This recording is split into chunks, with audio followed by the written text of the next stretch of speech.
అందరికీ నమస్కారం అండి. పిరమిడ్ 18 ఆదర్శ సూత్రాల్లో రెండవది స్వాధ్యాయం. ఫస్ట్ ధ్యానం అయితే రెండో పాయింట్ స్వాధ్యాయం. మరి ఈ స్వాధ్యాయం అంటే అసలు ఇక్కడ పుస్తకం చదివే అలవాటు ఎంతమందికి ఉందండి? అందరికైతే చదవచ్చు, చదివే అలవాటు, పుస్తకాలు చదివే అలవాటు. Very good. అసలు ధ్యాన జగత్ ఎంతమంది చదువుతున్నారండి? కొంతమంది. మరి మిగిలిన వాళ్ళు పుస్తకాలు చదివే అలవాటు ఉంది కానీ ధ్యాన జగత్ తీసుకోవట్లా. మంది మార్కెటింగ్, పుస్తకాలు మీ అందరి చేత కొనిపించాలి, అదే నా డ్యూటీ. దాని విలువ చెప్పాలి, పుస్తకం మీ కొనిపించి మీ చేత చదివించాలి. పుస్తకం కొన్నారండి ఆటోమేటిక్గా చదివేస్తారు. ఈ పుస్తకంలో ఉన్న ప్రతి పేజీ కూడా వెలకట్టలేనిదండి. పుస్తకానికైతే వెల కడుతున్నాం కానీ దానిలో ఉన్న జ్ఞానానికి వెల కట్టలేమండి. ఈ పుస్తకానికి పెట్టే ఖరీదు 50 రూపాయలు. అవి ఎటుపోతాయో తెలియదు మనకి, కానీ దాని ద్వారా సంపాదించుకున్న జ్ఞానం ఉంటే దుఃఖం ఉండదు. జ్ఞానం ఎందుకంటే దుఃఖం లేకుండా జీవించడానికి. కష్టాలు, కన్నీళ్ళు, బాధలు, రోగాలు ఉంటాయి కానీ దుఃఖం ఉండకూడదు. ఇదే ధ్యానం ద్వారా పత్రిజీ మనకు అందించింది. మరి ఆ జ్ఞానాన్ని అందించేటటువంటి ఇలాంటి ఎన్నో అద్భుతమైన పుస్తకాలు, ఈ మాస్టర్లందరూ ఈ పుస్తకాల కోసం వాళ్ళ జీవితాలని పణంగా పెట్టారు. పుస్తకం మార్కెట్లోకి రావాలి అంటే మనం ఒక గంటలో చదివేస్తాం 50 రూపాయలు పెట్టి. మనం పెట్టిన 50 రూపాయలు కానీ మనం ఇచ్చిన గంట సమయం కానీ ఆ రెండు మనకు అందటానికి వీళ్ళు నెల రోజుల పాటు కష్టపడతారండి.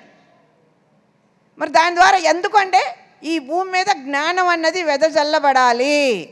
మనం ఏది ఇస్తే అదే వస్తుంది అంటారు. వీళ్ళందరూ జ్ఞానాన్ని ఇద్దాం, జ్ఞానాన్ని పొందుదాం, ఒకటే నినాదం అండి. ఏ భాషలోనైనా సరే లాభం లేకుండా ఎవరైనా ఏ పని అయినా చేస్తారా? లాభం లేకుండా పని చేస్తామన్నారు చేతులెత్తండి. నేనైతే చేయనబ్బా.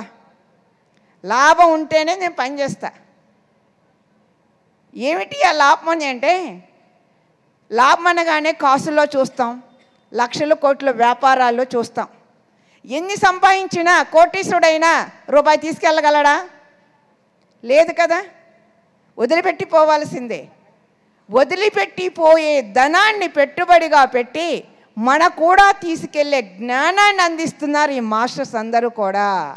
మరి ఆ జ్ఞానాన్ని మన ఇంటి ముందుకి, ఇందాక మేడం చెప్పారు, ఒక పుస్తకం మన దగ్గర ఉంటే ఆ వైబ్రేషన్, ఆ ఫ్రీక్వెన్సీ, ఆ తరంగాలు మనతో ఉంటాయి అని.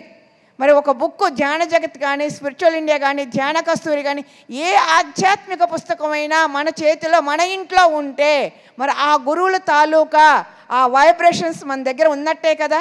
వాటి ద్వారా మనం ఆత్మపరంగా ఎదగటానికి ఎన్నో ఉపయోగపడతాయి కదా.